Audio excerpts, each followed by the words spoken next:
오늘도 조용히 마음의 등불을 켜는 시간입니다. 잠시 모든 일상에서 벗어나 가족과 관계, 그리고 내 마음을 돌아보는 여정을 시작합니다. 결혼한 자식이 집에 찾아올 때 부모의 마음이 느끼는 묘한 반가움과 부담, 그 속에 숨은 진짜 이유를 함께 살펴보겠습니다. 사람은 누구나 나이가 들면 자식이 찾아오는 날을 손꼽아 기다리게 됩니다. 결혼을 하고 각자의 삶을 사는 자식이 오랜만에 집에 오면 마음은 벌써 설레고 무엇을 해주어야 하나 하는 기대로 가득 차게 됩니다. 그러나 막상 자식들이 집에 들어서면 반가움보다 먼저 드는 감정이 피곤함과 어수선함일 때가 많습니다. 오랜 기다림 끝에 맞이한 자리인데 왜 이렇게 마음이 무거워지는지 부모 스스로도 이해하기 어려울 때가 있습니다. 불교의 가르침에 따르면 모든 감정은 원인과 조건이 모여 나타나는 법입니다. 기쁨도 괴로움도 다만 인연의 그물망 속에서 피어나는 현상일 뿐입니다. 자식이 찾아오는데 반갑지 않은 마음이 드는 것도 결국은 부모의 삶과 마음이 변했기 때문입니다. 기대와 현실이 어긋날 때 생겨나는 괴로움, 그리고 익숙해진 고요가 깨질 때 찾아오는 피로감이 바로 그 이유입니다. 이제부터 우리는 부모의 입장에서 왜 결혼한 자식들이 집에 오는 것이 때로는 싫게 느껴지는지 그 진짜 이유를 하나씩 살펴보고자 합니다. 이것은 단순히 불효의 문제가 아닙니다. 이것은 부모의 삶의 무게와 마음의 변화를 드러내는 자연스러운 흐름입니다. 부처님께서도 말씀하셨습니다. 모든 것은 변하고 모든 것은 흘러가고 집착하는 마음이 괴로움의 뿌리다라고 하셨습니다. 첫 번째, 삶의 리듬이 깨질 때 오는 피로감. 나이가 들면 하루하루의 삶은 단순하고 고요해집니다. 같은 시간에 일어나고 같은 시간에 밥을 먹고 같은 자리에 앉아 조용히 시간을 보내는 것이 자연스러운 습관이 됩니다. 이러한 생활은 젊은 사람에게는 단조롭게 보일지 모르지만 부모 세대에게는 안정과 평화를 주는 중요한 삶의 리듬입니다. 그런데 오랜만에 자식이 식구들을 데리고 집에 들어서면 이 리듬은 한순간에 무너져 버립니다. 아이들이 뛰어다니는 소리, 부엌에서 음식이 오가는 소리, 늦은 밤까지 이어지는 대화와 움직임이 집 안가득 번집니다. 물론 살아있는 활기이지만 부모의 몸과 마음에는 큰 부담이 됩니다. 잠을 설치고 제때 먹던 식사가 밀리고 평소의 고요함이 사라지니 피곤함이 깊게 다가옵니다. 부모는 반갑기도 하면서 속으로는 이렇게 생각하게 됩니다. 내 생활이 다 흐트러지고 있구나.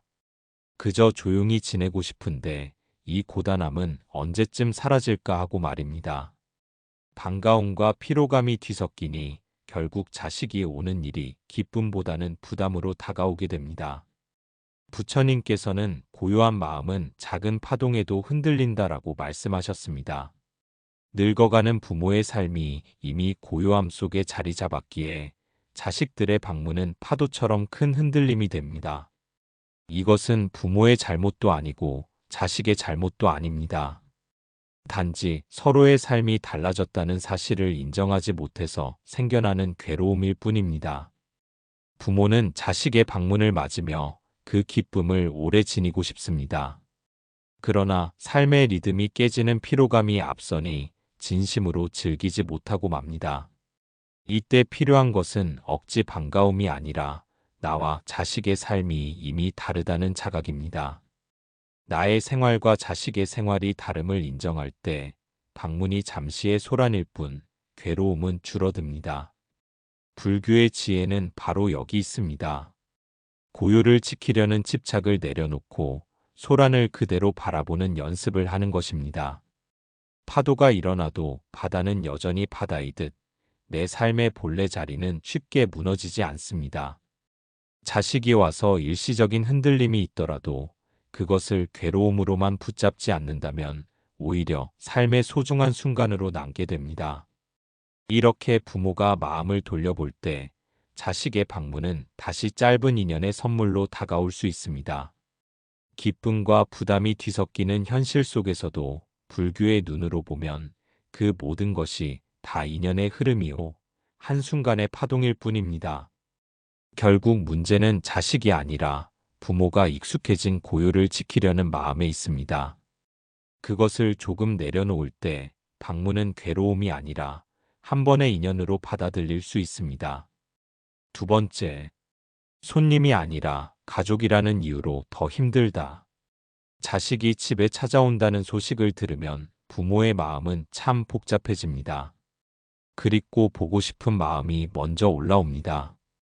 며느리와 사위, 손주들까지 함께 온다고 하면 분명 기쁜 일입니다. 그러나 막상 집에 들어서고 며칠 머물다 가는 동안 부모의 속마음에는 무겁고 피곤한 감정이 차오릅니다. 반갑지 않다는 생각이 드는 순간 스스로도 서운하고 죄책감이 함께 밀려옵니다. 왜 이런 마음이 드는 것일까요? 그 까닭은 바로 자식이 손님이 아니라 가족이기 때문입니다. 손님이 오면 정성껏 맞이하고 잘 대접하고 떠나는 순간 다시 나의 일상으로 돌아옵니다. 손님이기 때문에 일정한 거리를 지킬 수 있고 내 삶의 경계를 분명히 할 수 있습니다. 그러나 자식은 다릅니다. 자식은 가족이라는 이유로 부모가 스스로 더 챙깁니다. 밥 한 끼도 허투루 내놓을 수가 없습니다. 이 아이들 먹을 게 있나? 손주 입맛에 맞을까? 며느리가 혹시 불편하지는 않을까? 끊임없는 마음씀이 일어납니다. 잠자리도 챙겨야 하고 아이 돌봄도 부모에게 돌아옵니다. 부모의 입장에서는 쉬어야 할 집이 어느새 봉사터가 되고 편안해야 할 안방이 어느새 손주 놀이터가 됩니다. 이런 상황에서 부모가 스스로 묻습니다. 내 집인데 왜 내가 더 조심스럽고 힘이 드는가 하는 의문이 생깁니다. 이는 부모의 마음이 여전히 가족은 내가 지켜야 한다는 오래된 의무감에 묶여 있기 때문입니다. 가족이라는 이름 아래 부모는 여전히 헌신을 멈추지 않습니다. 헌신이 사랑일 때는 기쁨이지만 헌신이 당연함으로 바뀌면 곧 괴로움이 됩니다. 부처님께서는 말씀하셨습니다. 괴로움의 뿌리는 집착이다라고 하셨습니다. 자식이 왔을 때 기쁘게 맞이하고 싶으면서도 더 잘해주려는 집착 때문에 괴로움이 자라납니다. 밥상을 차릴 때도 쉬고 싶으면서도 아이를 돌볼 때도 내가 해야 한다는 집착이 깊이 자리 잡고 있으면 평안은 사라지고 피곤만 남습니다. 경제적 집착도 마찬가지입니다. 오랜만에 자식이 오면 용돈을 쥐어주고 싶고 먹을거리며 생활비를 챙겨주고 싶은 마음이 생깁니다. 부모 입장에서는 주고 싶어도 주는 것이 부담이 되고 자식 입장에서는 받는 것이 당연해지면 부모의 마음은 더 무거워집니다. 인간관계의 집착 또한 있습니다. 자식이 여전히 예전처럼 부모와 깊이 나누고 의지하기를 바라는 마음이 강하면 달라진 현실 속에서 부모는 실망을 느끼게 됩니다. 명예와 인정에 대한 집착도 있습니다. 내가 이렇게 헌신하는데 자식이 고맙다는 말조차 제대로 하지 않으면 서운함이 쌓이고 그것이 곧 괴로움이 됩니다. 이처럼 자식이 집에 와서 힘들게 되는 이유는 결국 부모의 마음에서 비롯됩니다. 손님이라면 예를 갖추고 일정한 선을 지킵니다. 그러나 자식은 가족이기에 부모 스스로 경계를 허물어버리고 오히려 더 많은 것을 떠안게 됩니다. 그러다 보니 부모의 집은 더 이상 쉼터가 되지 못하고 오히려 마음이 지치는 공간이 됩니다. 이때 필요한 것은 불교적 지혜입니다. 가족도 인연의 한 모습일 뿐입니다. 부모와 자식이란 관계도 원래부터 정해진 굴레가 아니라 인연이 맺어져 잠시 함께 살아가는 인연일 뿐입니다. 그러므로 가족이니까 내가 무조건 헌신해야 한다는 생각은 집착이 됩니다. 헌신은 자발적인 선택일 때 빛을 발하지만 의무가 될 때는 고통으로 변합니다. 부처님께서도 가르치셨습니다. 세상 모든 관계는 인연 따라 생겨나고 인연 따라 흩어집니다. 부모와 자식의 관계도 예외가 아닙니다. 부모는 자식을 낳고 기르는 인연을 맺었지만 자식이 결혼해 자기 가정을 이루었다면 그 인연은 또 다른 모습으로 바뀐 것입니다. 그 바뀐 인연을 받아들이지 못하고 예전처럼만 보려는 마음이 바로 집착이고 그 집착이 괴로움을 낳습니다. 따라서 부모가 기억해야 할 것은 내 집은 여전히 나의 쉼터여야 한다는 사실입니다. 자식이 왔을 때 기꺼이 맞이하되 모든 것을 내가 감당해야 한다는 생각을 내려놓아야 합니다. 자식 또한 이제는 스스로 부모의 수고를 헤아릴 나이가 되었습니다. 부모가 모든 것을 떠안지 않아도 됩니다. 내가 지켜야 할 것은 내 삶의 평안이지 자식의 편안함만이 아닙니다. 가족이라는 이유로 힘들어지는 것은 결국 내 안의 마음이 만들어낸 괴로움입니다. 손님처럼 거리를 두라는 말이 아닙니다. 다만 가족이라는 이유로 나의 모든 평안을 내어주고 희생하는 것이 당연하다고 여길 필요는 없다는 뜻입니다. 그 마음의 집착을 조금만 내려놓는다면 자식이 와도 내 삶의 공간은 여전히 평온할 수 있습니다. 고통은 외부에서 오는 것이 아닙니다. 부모로서의 오랜 습관과 집착에서 비롯됩니다. 그 사실을 알아차릴 때 부모는 자식이 집에 와도 더 이상 괴롭지 않습니다. 그때 비로소 부모의 집은 봉사터가 아니라 여전히 쉼터가 되고 자식과의 만남은 부담이 아니라 인연의 기쁨으로 바뀝니다. 세 번째, 대화 속에서 느껴지는 거리감. 자식이 결혼하여 자신의 가정을 이루면 부모와 자식의 관계에도 자연스럽게 거리가 생깁니다. 오랜만에 집을 찾아와도 대화는 짧아지고 주로 형식적인 안부 인사나 필요한 부탁 정도로만 채워집니다. 부모의 입장에서는 그 모습이 어색하고 때로는 서운하게 느껴집니다. 사람은 몸은 곁에 있어도 마음은 멀리 있는 듯한 감정을 경험하게 됩니다. 사람은 왔는데 마음은 멀리 있는 듯하다라는 생각이 자연스럽게 떠오릅니다. 예를 들어 한 어머니의 이야기를 들어보겠습니다. 결혼한 아들이 오랜만에 집에 방문했을 때 어머니는 손주들과 함께하는 모습에 기대와 설렘을 느꼈습니다. 그러나 대화가 시작되자 아들은 주로 생활과 업무 이야기를 짧게 전할 뿐 가족의 정서적인 안부는 깊게 나누지 않았습니다. 어머니는 마음속으로 예전에는 이렇게 긴 대화를 나누고 웃음도 많았는데 라는 서운함을 느꼈습니다. 손님처럼 오는 것이 아니라 가족이라는 이름으로 왔기에 마음속 기대가 더 컸던 것입니다. 부처님께서는 인연의 본질을 말씀하시며 모든 관계는 변한다고 하셨습니다. 부모와 자식 또한 예외가 아닙니다. 자식은 이제 자기 가정과 삶의 중심이 다르며 부모와의 시간은 자신의 삶 속 일부로만 존재합니다. 부모가 예전처럼 가까운 대화를 바라고 자식이 그 기대에 맞지 않으면 괴로움이 생깁니다. 이는 곧 집착에서 비롯되는 마음의 고통입니다. 부모 입장에서 거리감을 느끼는 것은 자연스러운 현상입니다. 자식은 이제 부모가 아닌 다른 인연 속에서 중심을 잡아가고 있습니다. 며느리나 사위, 손주들과 함께하는 삶에서 자식의 마음과 시간은 부모와 달라졌습니다. 이 변화는 부모가 이해하기 어렵지만 그것이 괴로움의 근본 원인임을 깨닫는 것이 중요합니다. 한 사례를 더 들어보겠습니다. 한 아버지는 결혼한 딸이 오랜만에 방문했을 때 평소처럼 정성껏 음식을 준비하고 집안일을 돕고자 했습니다.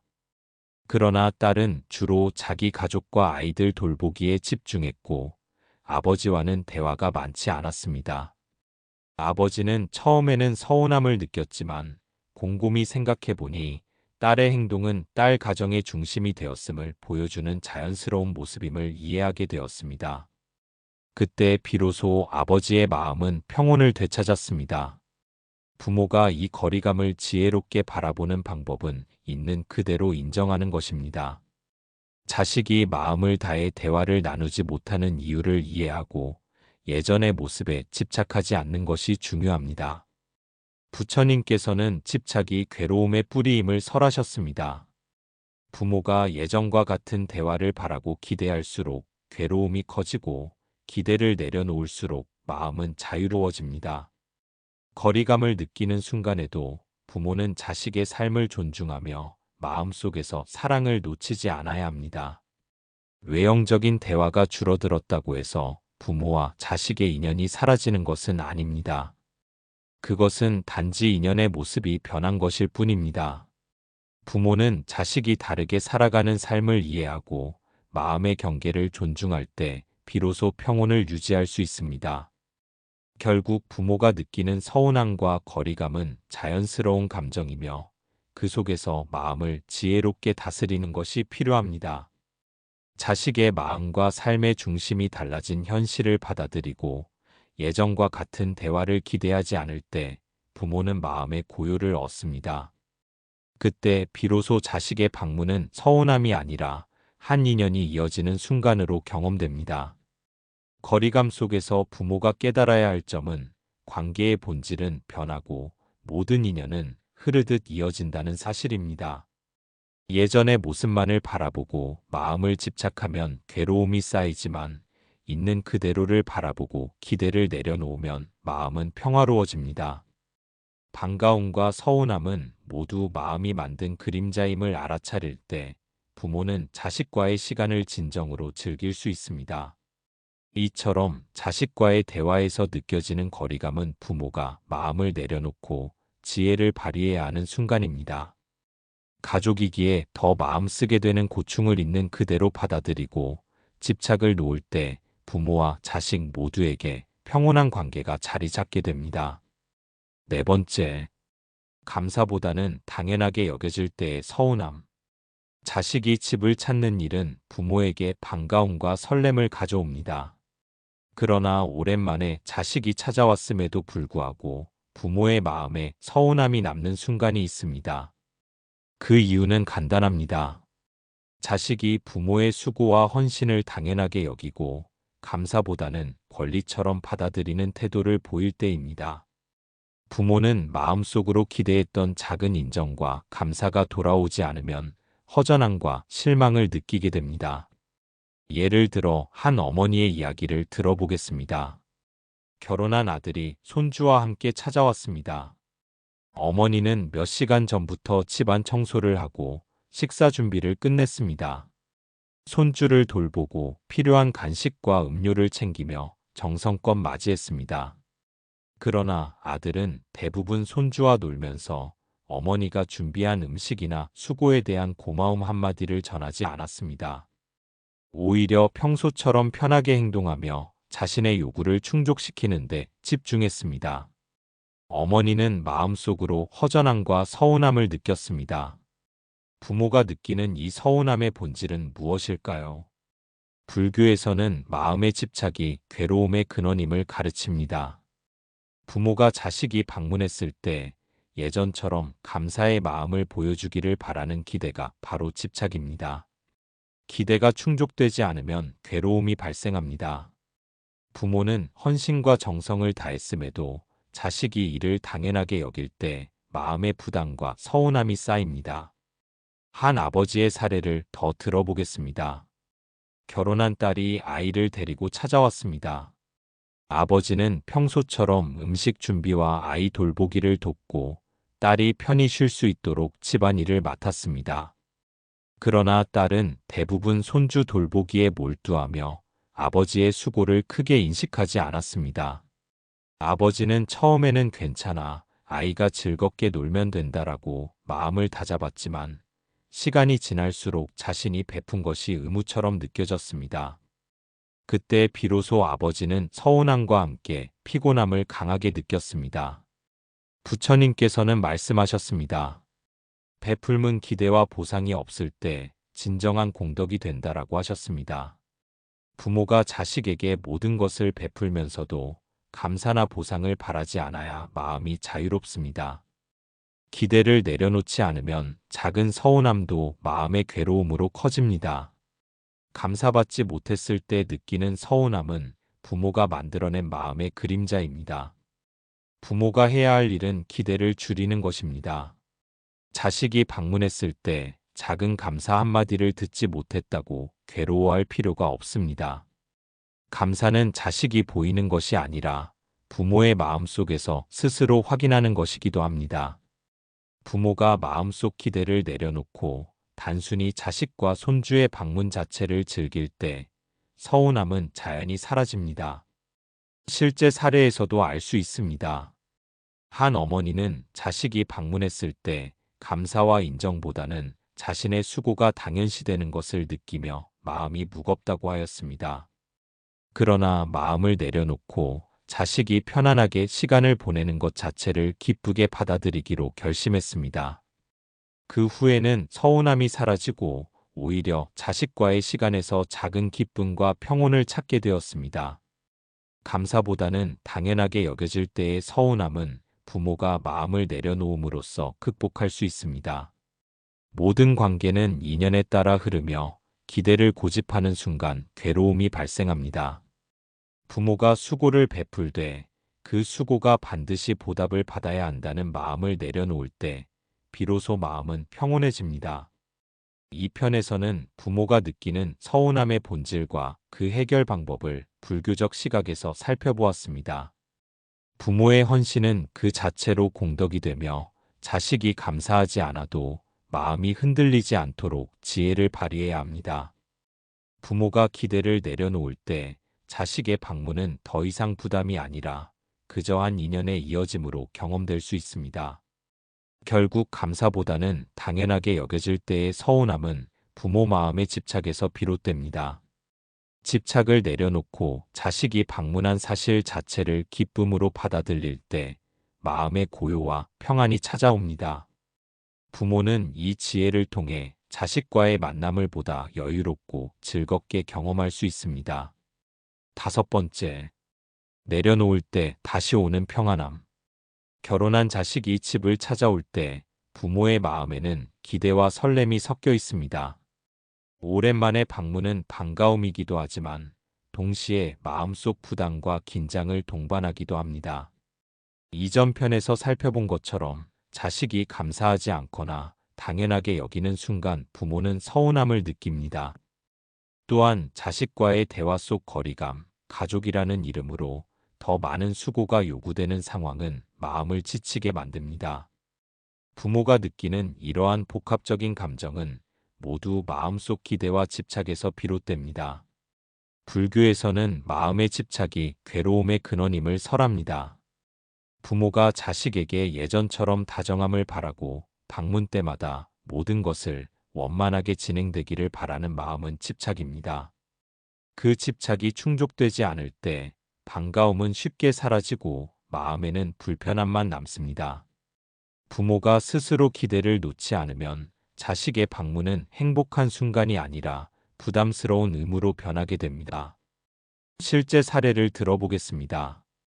한 어머니는 결혼한 아들이 오랜만에 집을 방문했을 때 손주들을 돌보고 음식과 간식을 준비하며 정성을 다했습니다. 그러나 아들은 자연스럽게 편안함을 즐기며 어머니가 기대했던 감사나 인사는 거의 하지 않았습니다. 처음에는 어머니는 서운함과 피로를 느꼈습니다. 마음속에서는 내가 이렇게까지 해야 하나라는 생각이 일었고 설렘보다 부담이 앞섰습니다. 그때 어머니는 마음을 가다듬고 기대를 내려놓기로 결심했습니다. 자식이 어떤 반응을 보이든 방문 자체를 즐기고 손주들과의 시간을 자연스럽게 받아들이기로 한 것입니다.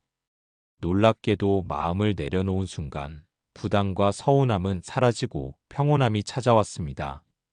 자식의 행동을 통제하거나 바꾸려는 집착을 놓자 반가움과 편안함이 다시 살아났습니다. 부처님께서는 모든 괴로움은 마음에서 비롯된다고 말씀하셨습니다. 부모가 기대를 놓고 자식의 방문을 있는 그대로 받아들일 때 마음속 고요가 자리 잡습니다. 이때 반가움과 시름, 서운함과 만족은 모두 외부에서 오는 것이 아니라 마음이 만든 그림자임을 깨닫게 됩니다. 내려놓음은 단순히 포기가 아니라 마음의 지혜를 발휘하는 행위입니다. 또 다른 사례에서 한 아버지는 손주들과 함께 보내는 시간을 기대하며 자식 방문을 기다렸습니다. 처음에는 손주의 요구와 집안일이 많아 스트레스를 느꼈지만 마음을 내려놓고 단순히 함께 시간을 보내는 것에 집중했습니다. 그 순간 아버지는 이전과 달리 마음의 평안을 느꼈고 자식과 손주의 존재만으로도 감사함을 체험했습니다. 기대를 내려놓음으로써 반가움이 회복된 것입니다. 결국 부모가 자식 집 방문에 반갑지 않게 느끼는 근본 이유는 기대와 집착 때문입니다. 기대를 붙잡고 감사나 다정함을 요구할수록 마음은 괴로워집니다. 그러나 내려놓으면 자식의 방문은 더 이상 부담이 아니라 자연스러운 인연의 한순간이 됩니다. 마음이 고요해지면 부모와 자식의 관계는 본래의 평온함과 친밀함을 되찾습니다. 마지막으로 강조하고 싶은 것은 내려놓음은 자식과의 관계를 무감각하게 만드는 것이 아닙니다. 오히려 집착을 내려놓고 있는 그대로를 받아들일 때 부모는 자식의 존재와 방문 자체에서 참된 기쁨과 감사함을 경험하게 됩니다. 마음의 기대를 버릴 때 비로소 평안함이 찾아오고 반가움은 진정한 감정으로 살아납니다. 부처님 말씀처럼 반가움과 싫음은 모두 마음이 만든 그림자입니다. 기대와 집착을 내려놓을 때 부모는 자식과의 만남에서 부담을 벗어나 평온과 기쁨을 동시에 얻습니다. 내려놓음은 부모 자신을 위한 지혜이자 자식과의 관계를 건강하게 이어가는 길입니다. 결혼한 자식이 집에 찾아올 때 반갑지 않게 느껴지는 마음은 자연스러운 감정입니다. 그러나 마음의 기대를 내려놓고 자식과 손주와 함께하는 시간을 있는 그대로 받아들일 때 부모의 마음은 평안해지고 가족과의 관계는 진정으로 아름답게 이어집니다. 내려놓음 속에서 다시 찾아오는 평안함이 바로 지혜로운 부모의 길임을 전합니다.